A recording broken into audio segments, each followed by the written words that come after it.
It was at the Christmas gathering when my own daughter-in-law, with a peal of derisive laughter, called me a foolish old woman in front of her friends, and in that moment, I knew the fragile holiday peace had been irrevocably shattered.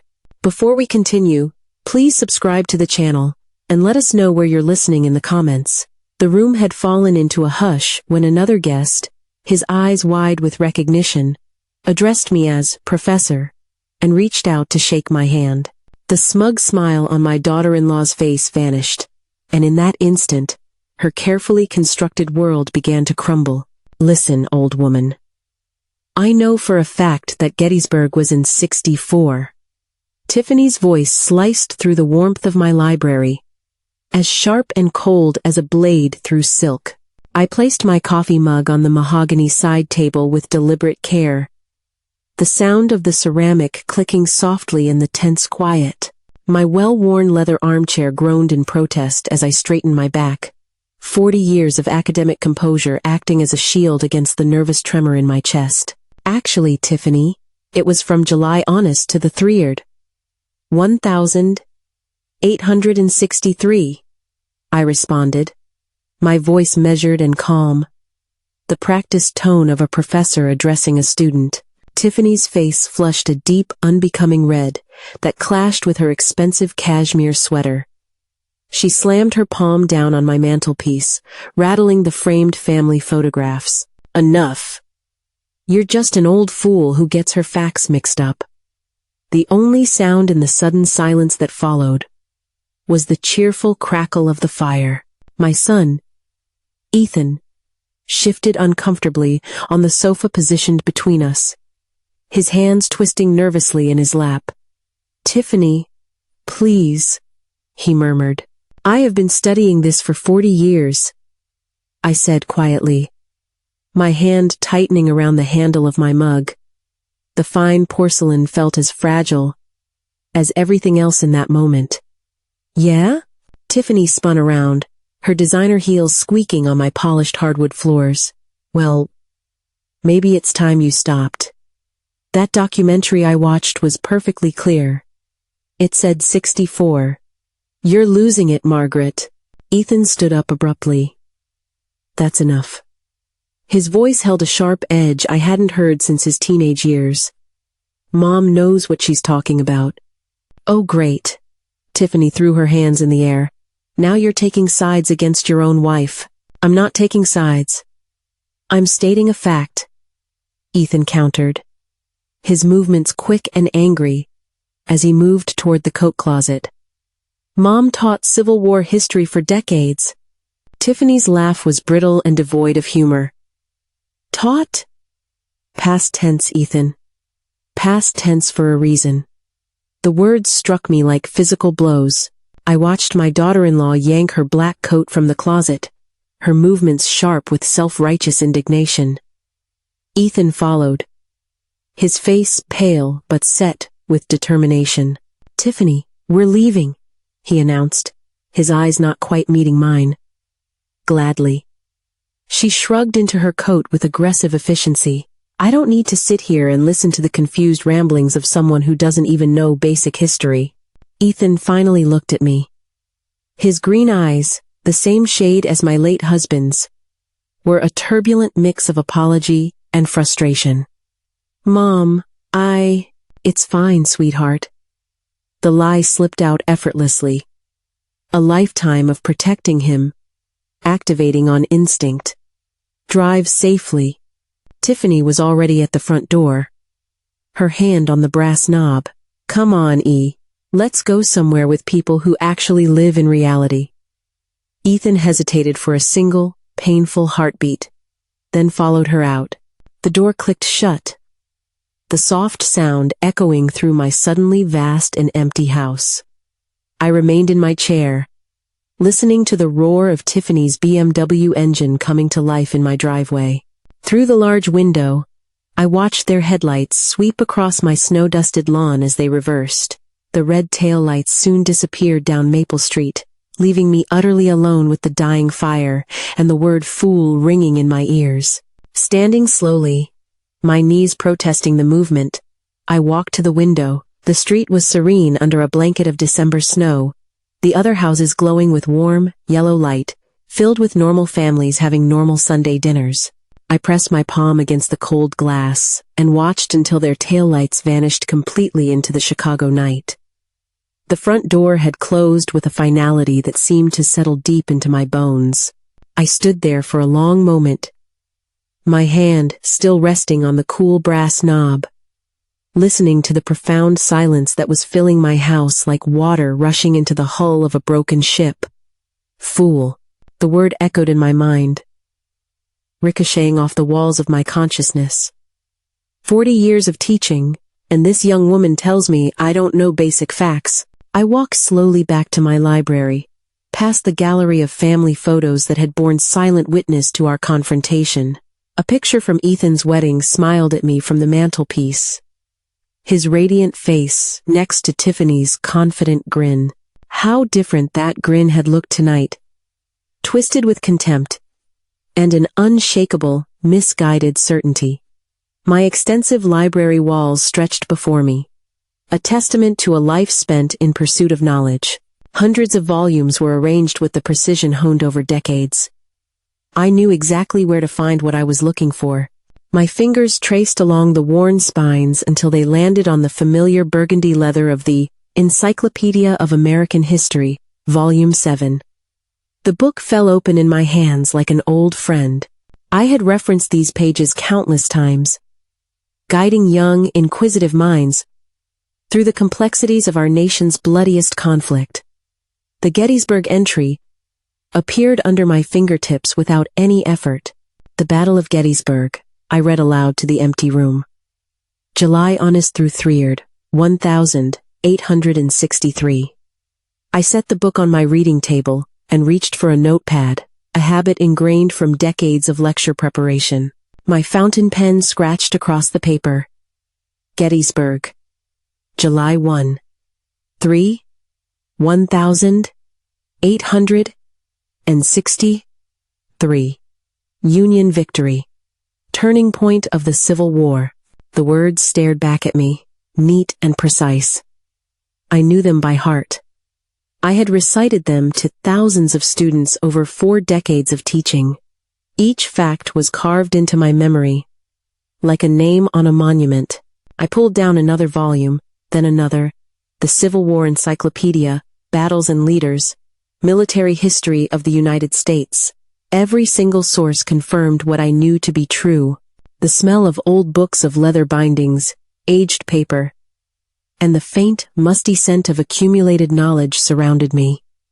This library represented my life's work, my passion, my expertise. These books had been my constant companions through retirement, my solace after my husband's death, my enduring connection to the world of ideas that had always sustained me. 4 decades of teaching Civil War history, of guiding young minds through the intricate details of America's most defining conflict, and my own daughter-in-law had dismissed me as a confused old woman. I looked up at my diplomas hanging on the far wall, a bachelor's from Northwestern, a master's from the University of Chicago, and a PhD from Stanford. 40 years at Yale University, 3 published papers on Civil War tactics that were still required reading in many programs. Students who still sent me Christmas cards, thanking me for inspiring their love of history. All of it, apparently, was meaningless to Tiffany. I glanced at the family photo on my desk. Ethan at his high school graduation, looking so proud in his cap and gown. He'd always been a brilliant, curious boy, asking questions that challenged me to think more deeply. When had he stopped defending intellectual rigor? When had he started choosing a false peace over the simple truth? The encyclopedia still lay open before me. I traced the entry with my finger, each word a small, silent vindication. But vindication for whom? The empty house offered no audience for my correctness. Closing the book gently, I looked toward the photo again. Ethan's young face gazed back at me, full of promise and possibility. That boy would have corrected Tiffany in an instant. He would have stood up for facts over feelings. What had happened to him? I placed the encyclopedia back in its precise spot on the shelf. The question hung in the air like smoke from the dying fire. Unanswered and deeply troubling. 5 days until Christmas. 5 days to decide what kind of woman I wanted to be. The week crawled by. I tended to my winter garden, read voraciously, and replayed that awful evening in my mind countless times. Each morning followed the same routine: coffee, newspaper, the quiet, predictable rhythm of a retired woman's life. But underneath the surface of normalcy, something had shifted. The word fool had burrowed deep inside me, creating a persistent ache that wouldn't fade. Friday morning arrived, gray and cold. I was standing at my kitchen window, watching a light snow dust the bare branches of my old oak tree, when the phone rang. "Mom?" Ethan's voice had that forced cheerfulness I'd come to recognize over the years, the tone he used when trying to smooth over difficulties. "Hello, sweetheart." I set down my coffee mug, giving him my full attention. "I wanted to call about Christmas," he said, then paused. I could hear him choosing his words with care. "Will you come to dinner with us? We're having a few people over: Tiffany's parents, some neighbors, a couple of her colleagues from the firm." The invitation was a surprise. After Sunday's confrontation, I had assumed Christmas would be a small, unbearably awkward affair. "Of course. Does Tiffany mind?" Another pause. "Everything will be fine, Mom. I promise." I walked to the kitchen window, the phone pressed to my ear, and looked out at my snow-covered garden. The careful neutrality in Ethan's voice told me everything. Tiffany either didn't know about this invitation, or if she did, she was not happy about it. "What time should I arrive?" "Around 6. It's just family and friends. Nothing fancy." His relief was audible now that I'd accepted. "I'm making that crown roast you love. Sounds wonderful." I reached for the calendar on my refrigerator, marking December 25 with my pen. The date looked stark against the mostly empty month. "Should I bring anything?" "Just yourself, Mom. That's enough." As I listened to my son's careful invitation, I realized this Christmas gathering might provide the perfect opportunity to address the lingering tension that had settled between us like a winter frost. The mention of her colleagues sparked something in my memory. Tiffany worked at Morrison & Associates, a prestigious consulting firm in the city. "Interesting." "Ethan," I said gently. "About Sunday." "It's forgotten, Mom. Ancient history." The words came too quickly, too brightly. "I'll see you Christmas Day." "Okay." "Ancient history," I repeated to myself after he hung up. The phrase lingered in my mind as I returned to my coffee and newspaper. Ancient history. Exactly what Tiffany claimed I knew nothing about. I folded the paper to the local news section, my eyes scanning the familiar layout of obituaries, community events, and business announcements. My gaze stopped on a small item: Morrison Associates celebrates successful year. The article mentioned the firm's growth, their expanding client base, their sterling reputation for excellence. Tiffany's workplace. Tiffany's colleagues would be at Christmas dinner. I set the paper aside and looked at my calendar again. December 25th. Circled in blue ink. 5 days to prepare. 5 days to think about what kind of Christmas gift a mother might give to her daughter-in-law. The morning light shifted through my window, casting long shadows across the kitchen floor. Outside, the snow continued to fall, covering everything in a blanket of pristine white, a symbol of fresh starts and clean slates. I smiled for the first time since Sunday. The weekend passed in quiet contemplation. I read, tended my garden, and found myself thinking about Christmas dinner more than I normally would. By Tuesday morning, Christmas Eve had arrived, carrying with it that peculiar weight that important days often do. Today felt different. I stood at my bedroom window, watching the snow drift past the bare oak branches, and made my decision. If I was going to face Tiffany's continued dismissal, I would do it properly. The navy suit hanging in my closet, the one I'd worn to Stockholm when they awarded the Nobel Prize in Economics to my colleague. Professor Anderson seemed appropriate for the occasion. Dressing had always been a ritual for me. 40 years of lectures had taught me that appearance mattered, that respect often began with how you presented yourself. I styled my silver hair carefully, polished my black leather shoes until they gleamed, and adjusted the silk scarf at my neck with the precision of someone preparing for an important presentation. The kitchen table became my staging area. I spread brown paper across its surface, curled gold ribbon beside a pair of scissors, and set out the gift I had for Ethan. I'd chosen it carefully, a biography of Eleanor Roosevelt that he had mentioned wanting months ago. He probably thought I'd forgotten, but professors never forget a student's interests. The wine had been a more challenging selection. I'd spent an hour at the market yesterday, meticulously reading labels and asking questions. I finally settled on a Burgundy from a vineyard my husband and I had visited during our anniversary trip to France. It was not so expensive as to seem showy, but good enough to demonstrate that I understood quality. My hands moved methodically through the wrapping process, creasing the edges with academic precision.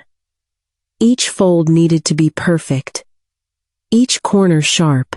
The biography disappeared beneath the elegant brown paper, transformed into something that looked worthy of the occasion. The morning newspaper lay folded beside my coffee cup, its headlines announcing Christmas Eve events around Chicago. Church services, charity drives, family gatherings, normal people doing normal things. I wondered how many of them were preparing to walk into situations where their basic competence would be questioned. Distant church bells chimed street marys, marking 9 o'clock. I had 9 hours until Ethan expected me. 9 hours to maintain the careful calm I had cultivated since Friday's phone call. Standing before my hallway mirror, I adjusted my scarf one final time. The reflection that looked back at me had steady, gray eyes. This was a woman who had spent 4 decades teaching young minds to think critically, to question assumptions, and to value evidence over opinion. That woman deserved respect, regardless of what Tiffany Collins believed about confused old fools. My coat was hanging ready by the front door, my leather gloves tucked neatly in the pockets, and my car keys were on the small table where I'd placed them the night before.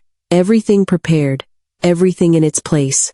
As I gathered my gifts and walked toward the garage, I wondered if this Christmas Eve would mark a new chapter in our family's story, or if it would simply add another layer of complexity to an already strained relationship. The question hung in the winter air like my visible breath, unanswered but, somehow, hopeful. The engine turned over smoothly, warming in the December cold, while I arranged Ethan's wrapped gift and the bottle of wine on the passenger seat. It was a 20-minute drive across Chicago to their house in the Lincoln Park neighborhood. 20 minutes to prepare myself for whatever the evening might bring. I backed out of my driveway and turned toward Ethan's street, leaving my quiet, empty house behind me. The drive through Chicago's holiday-lit neighborhoods gave me time to observe and prepare. Ethan's street sparkled with Christmas decorations, each house seemingly trying to outshine its neighbors with elaborate lights and lawn displays.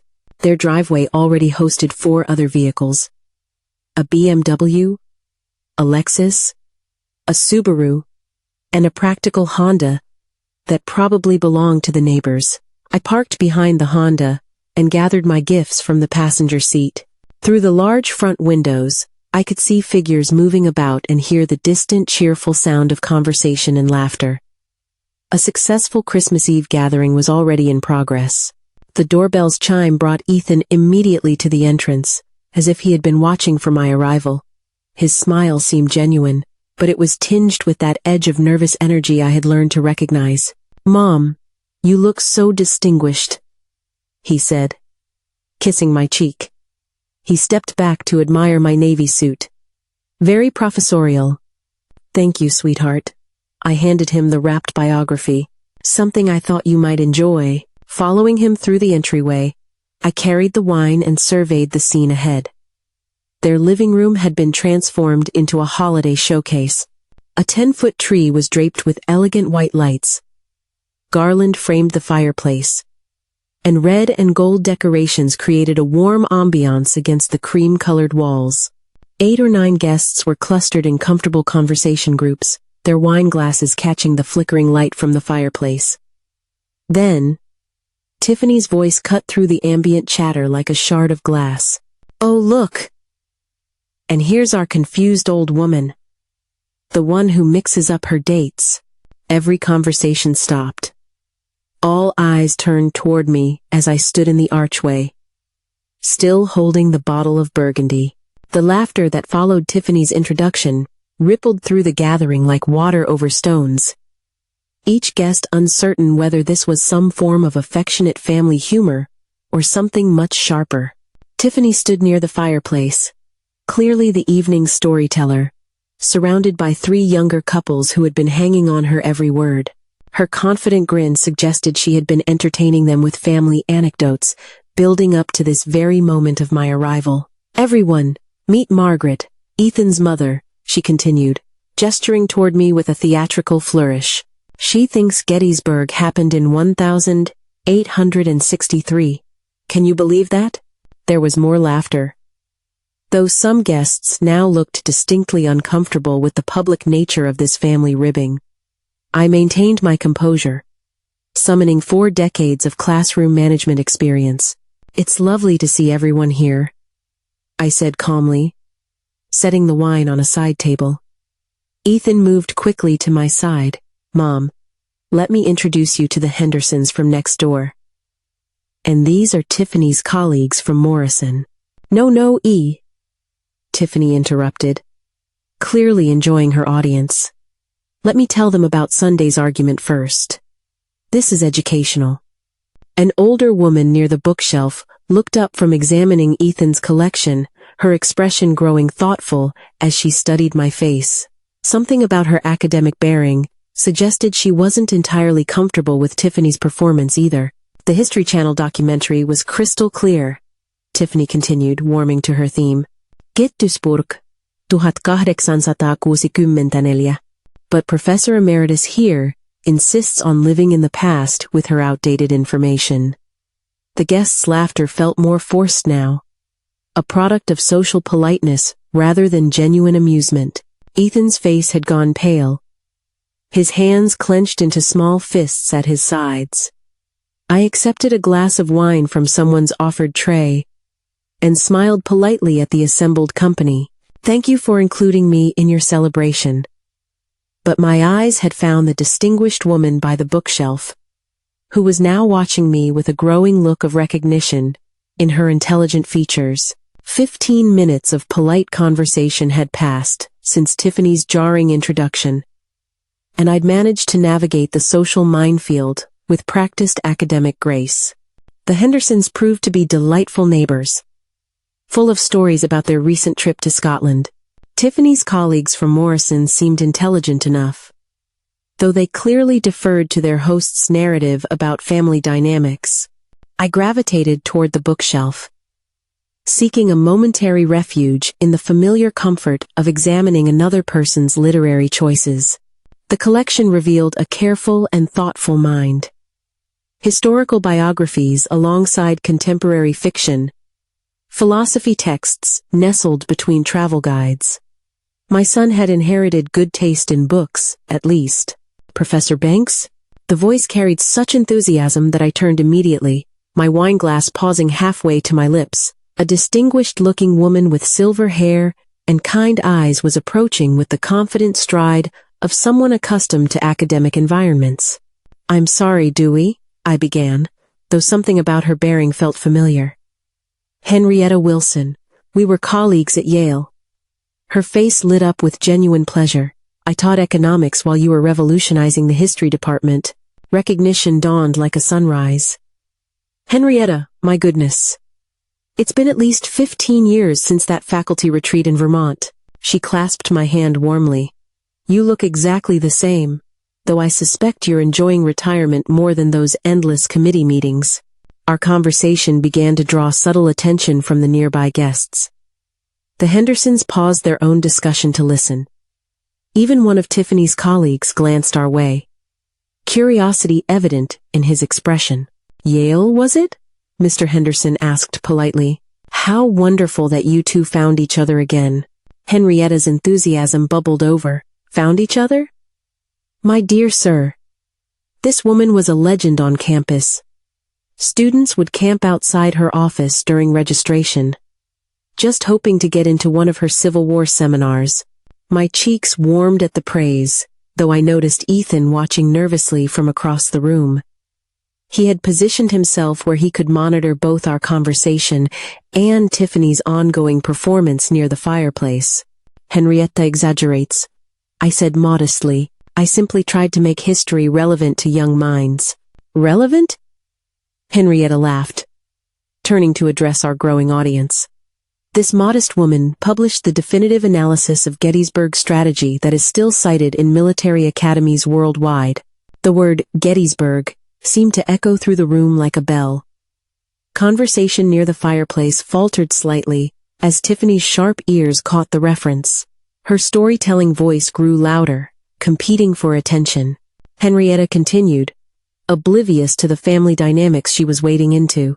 "I remember that faculty dinner when Harvard tried to poach you. The entire history department practically formed a human chain around your office to keep you from leaving." More guests had begun to drift toward our corner of the room, drawn by Henrietta's animated reminiscences. The bookshelf provided a natural gathering point, and my old colleague's storytelling was proving to be more engaging than appetizers and small talk. "What was your specialty exactly, Professor Banks?" asked one of Tiffany's colleagues, a sharp-eyed man in his 40s named Stephen. Before I could answer, Henrietta jumped in with professional pride. "Civil War history, particularly battle tactics and political implications." Margaret could recite troop movements at Gettysburg from memory, down to the hour. Tiffany's voice from across the room grew more insistent, but I noticed several of her audience members glancing our way with obvious interest. The evening's social dynamics were shifting in ways that none of us had anticipated.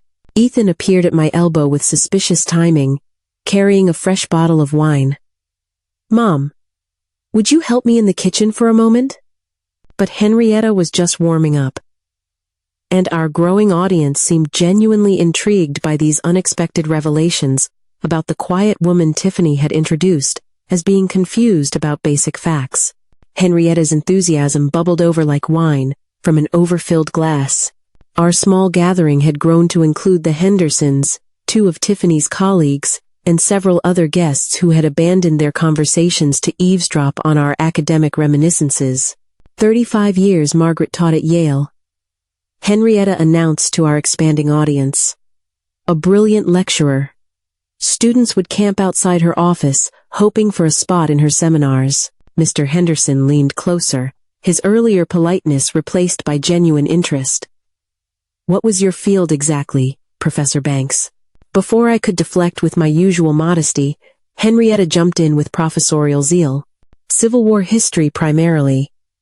But Margaret's real genius was in connecting historical patterns to economic theory. It was interdisciplinary work long before that became fashionable. I noticed Ethan hovering near the kitchen doorway, his face pale as he watched the conversation unfold. He had positioned himself where he could monitor both our group and Tiffany's ongoing performance near the fireplace. Her research on the economic consequences of historical events was revolutionary, Henrietta continued, warming to her subject. "That's what earned her the Nobel Prize in Economics in 1998. The words hit the room like a thunderclap. A complete and sudden silence descended upon our corner of the living room. Even the background conversation seemed to pause, as if the very air had shifted. Wine glasses froze halfway to lips. The Hendersons exchanged startled glances. "Did you say Nobel Prize?" whispered Stephen, the colleague from Morrison. Henrietta beamed with professional pride. "Indeed." The committee recognized her groundbreaking analysis of how major historical conflicts reshape economic systems. Her paper on Civil War monetary policy influenced Federal Reserve practices for decades. I felt a heat rise in my cheeks, though whether it was from embarrassment or vindication, I couldn't tell. Henrietta, you're too kind. It was a collaborative work. Nonsense. She turned to address the growing circle of listeners. This modest woman revolutionized how we understand the intersection of history and economics. Harvard tried to steal her away twice. Princeton made offers that would make your head spin. The acoustics of the room had completely changed.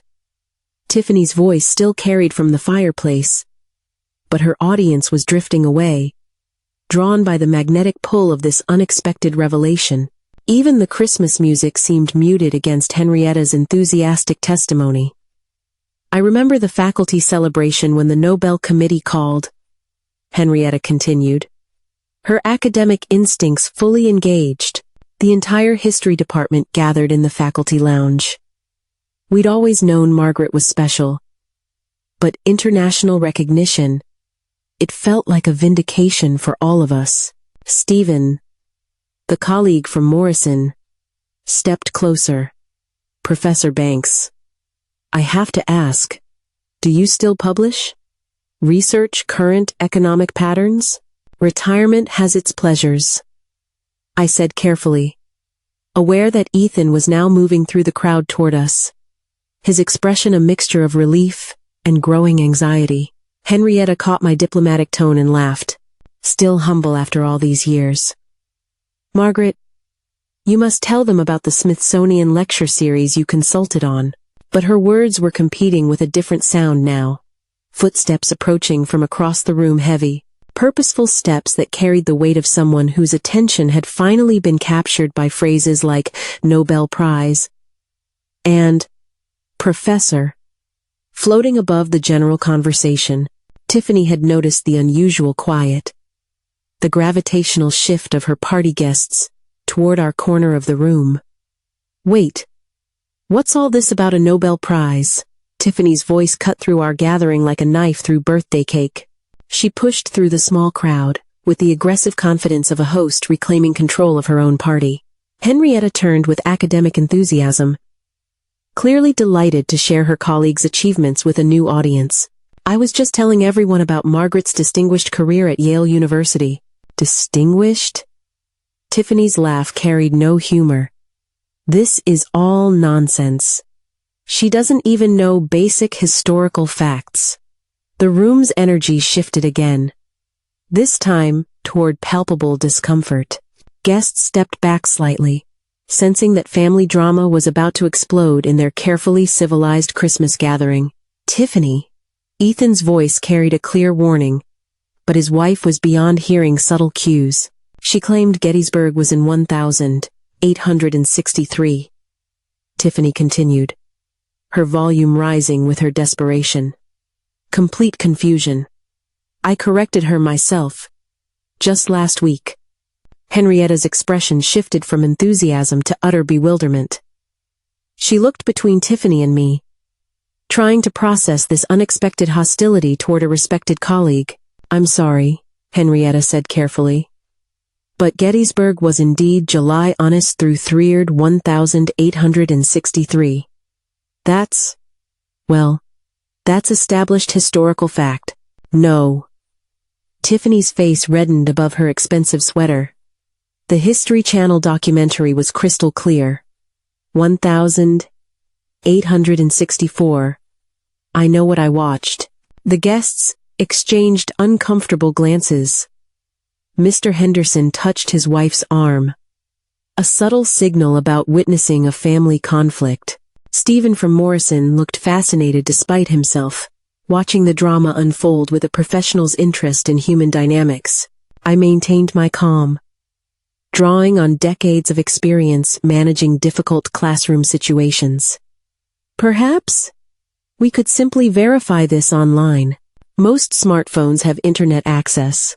The suggestion hung in the air like smoke from the fireplace. Tiffany hesitated, her confidence flickering for the first time since her aggressive approach. Ethan moved closer to his wife, his face tight with apprehension. Fine, Tiffany said, pulling her phone from her pocket with theatrical determination. Let's settle this once and for all. Then everyone can see how confused old academics get their facts mixed up. Henrietta watched this exchange with a growing comprehension of the family dynamics she had innocently disrupted. Her earlier enthusiasm had cooled to concerned observation. "Tiffany, please," Ethan whispered. But his wife was committed to her course now, the phone glowing in her hands as the assembled guests waited for objective verification. The Christmas tree lights cast gentle shadows across the tense scene, the holiday decorations providing an incongruous backdrop for a confrontation that would either vindicate 40 years of scholarship or confirm Tiffany's narrative of confused old age. "Let's see here," Tiffany muttered, typing with aggressive confidence. Battle of Gettysburg date. The room held its collective breath as technology prepared to render its judgment on historical truth.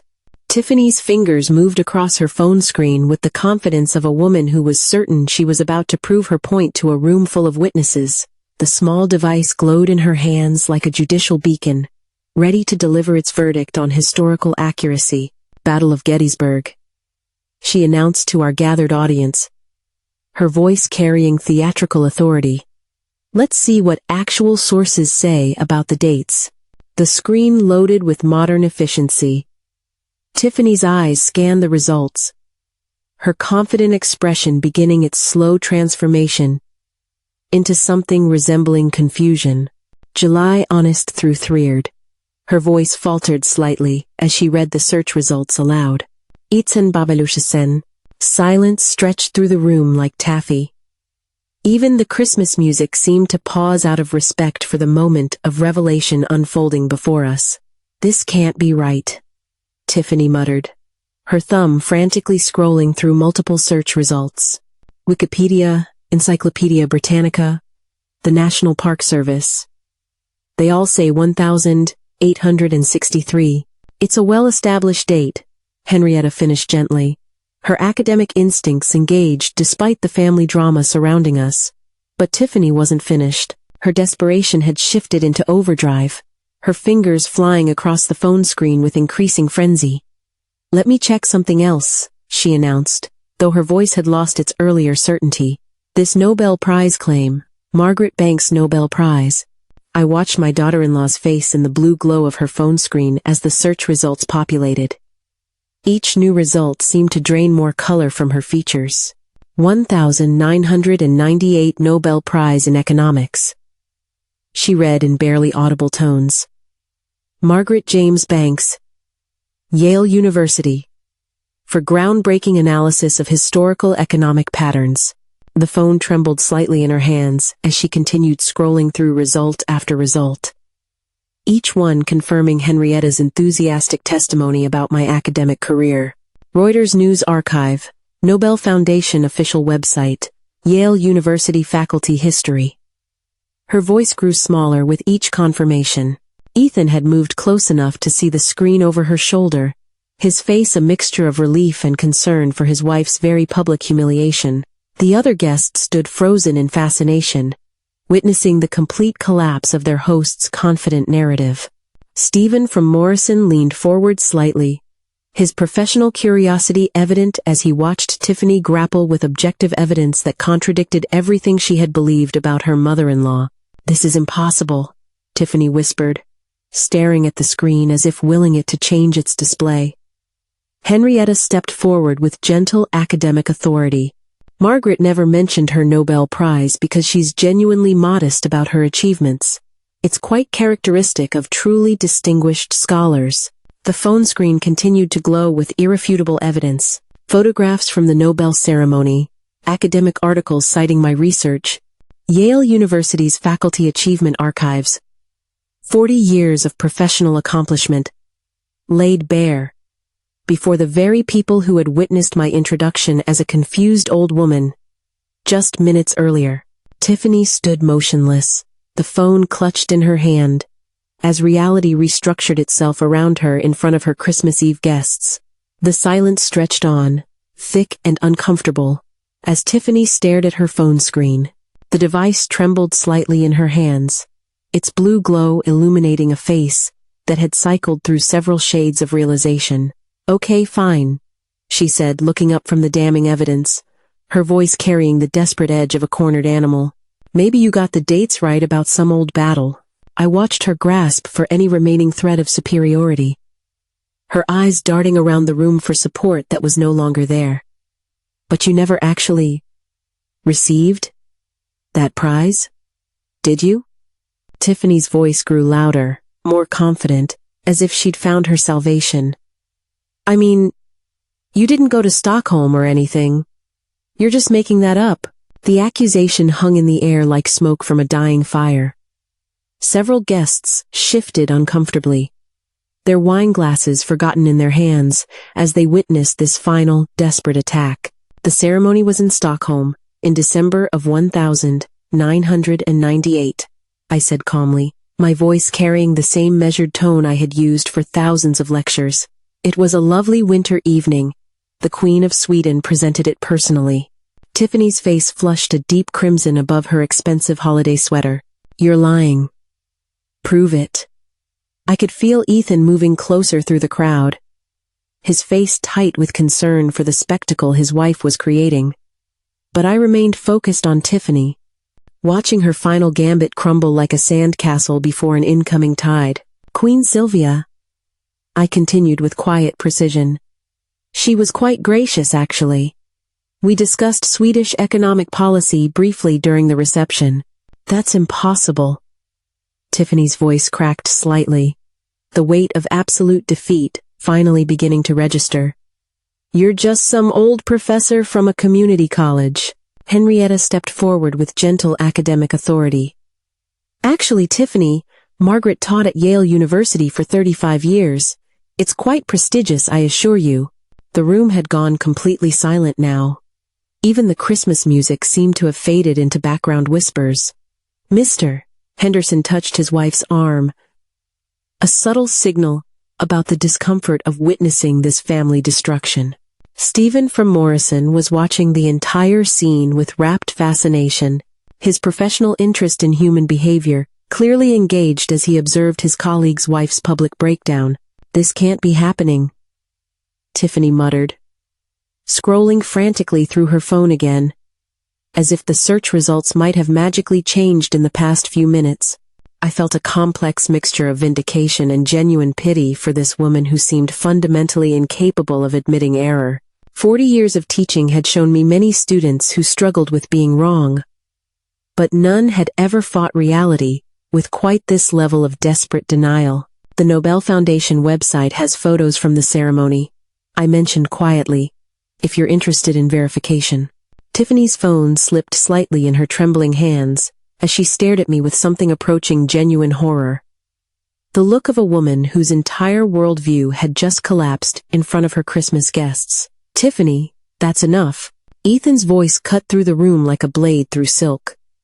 Sharp with an authority I hadn't heard from him since he was 16 and defending his younger cousin from neighborhood bullies. He strode across the living room with determined purpose, his holiday sweater a blur as he moved between the scattered guests toward the center of our confrontation.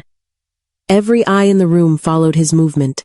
You're embarrassing yourself and everyone here, he continued, his protective instincts fully engaged, despite the target being his own wife. Tiffany whirled to face him, her desperation now tinged with betrayal. I won't stand here and listen to this nonsense. This is all some elaborate joke. Stop this immediately. Ethan's voice rose to match her volume. You're acting like a child who can't admit he was wrong. The room collectively held its breath.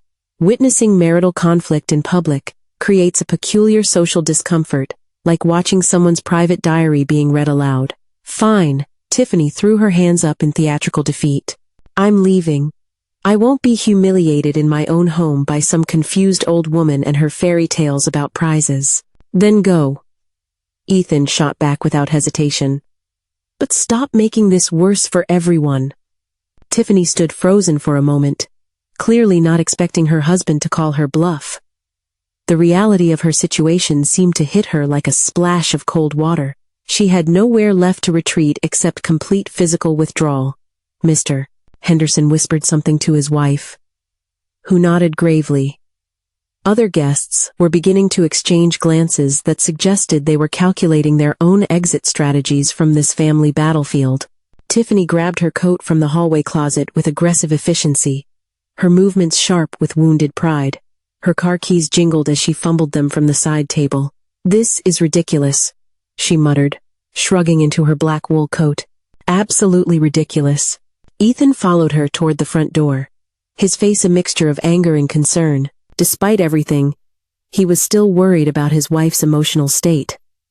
"Tiffany, please," he said more quietly. "Just drive carefully." She paused at the door, her hand on the brass knob, and looked back at the assembled guests who were watching her departure with uncomfortable fascination. "Merry Christmas, everyone," she said with bitter sarcasm, then stepped out into the December night.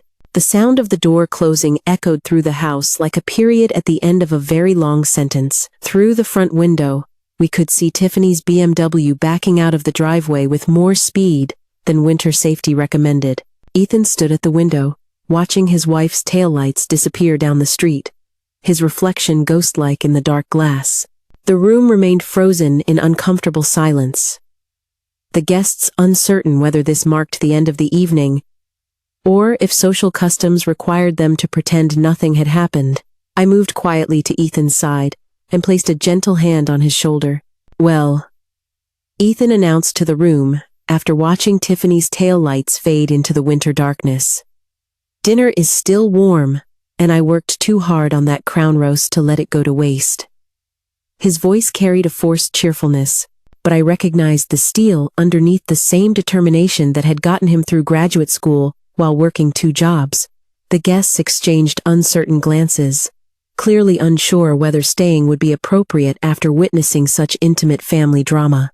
"Please," Ethan continued, turning from the window with a host's smile that almost masked his emotional turmoil. "I'd really appreciate the company. It's Christmas Eve, after all." Henrietta was the first to respond. "Of course, my dear. It smells absolutely wonderful." The others gradually followed her lead, social momentum carrying them toward the dining room like leaves following a current. People are remarkably resilient when given permission to return to normalcy. As we moved toward dinner, I found myself seated next to Victor Green, a neighbor of Ethan's, whom I'd barely noticed during the earlier chaos. He was an attractive man in his early 60s with silver hair and intelligent eyes that seemed to take in everything around him. "Professor Banks," he said quietly as Ethan carved the roast. "I have to say, I'm absolutely fascinated by your career. What an extraordinary evening to learn about your achievements." "Please, call me Margaret," I replied, grateful for his calm tone after the recent upheaval. "And thank you, though tonight has been rather more dramatic than I typically prefer." Victor laughed softly. "I imagine so, but you handled it with remarkable grace." The dinner conversation gradually found its natural rhythm as wine glasses were refilled, and the traditional Christmas meal worked its magic on frayed nerves. Guests began asking respectful questions about my research, my time at Yale, even the Nobel ceremony itself. "What was Stockholm like in December?" asked Mrs. Henderson, genuinely curious now that the earlier tension had dissipated. "Beautiful," I replied, surprised by how easily the memories flowed. "Snow everywhere, of course. The ceremony itself is quite formal. Tails and white tie, a very European tradition." "Did you meet other laureates?" Stephen from Morrison asked, his earlier fascination with family drama now redirected toward intellectual curiosity. As I shared stories from that remarkable week in Sweden, I noticed Victor listening with particular attention, his eyes bright with interest. "Would you perhaps tell me more over coffee sometime?" he asked, during a natural pause in the conversation. "I'd love to hear about your research in more detail." The invitation surprised me, though not unpleasantly. "That sounds delightful, Victor. I'd enjoy that very much." Ethan, overhearing from across the table, smiled for the first time since Tiffany's departure. "I think that's wonderful, Mom." As the evening wound down and guests began their departures, Victor and I exchanged phone numbers with the awkward politeness of teenagers. though we were both well past retirement age. "Thursday afternoon?" he suggested. "There's a lovely coffee shop on Hawthorne." "Perfect," I agreed, tucking his number into my jacket pocket. Standing in Ethan's doorway, as the last guests departed, I reflected on the evening's unexpected turns. I had arrived expecting an awkward family dinner and had instead witnessed the complete vindication of my professional reputation, the collapse of my daughter-in-law's illusions, and the beginning of what might prove to be an interesting new friendship. "Thank you for tonight," Ethan said quietly, as we watched Victor's car pull away. "For being you, dignified and kind, even when Tiffany was being impossible." "Family is complicated," I replied, putting my arm around my son's shoulders. "But the truth has a way of emerging eventually." As I drove home through Chicago's holiday-lit streets, I realized this Christmas Eve had given me something I hadn't expected.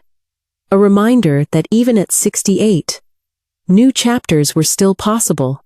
If you like this story, please like this video, subscribe to the channel, and share your impressions of this story in the comments. To listen to the next story, click on the box on the left. Thank you for watching.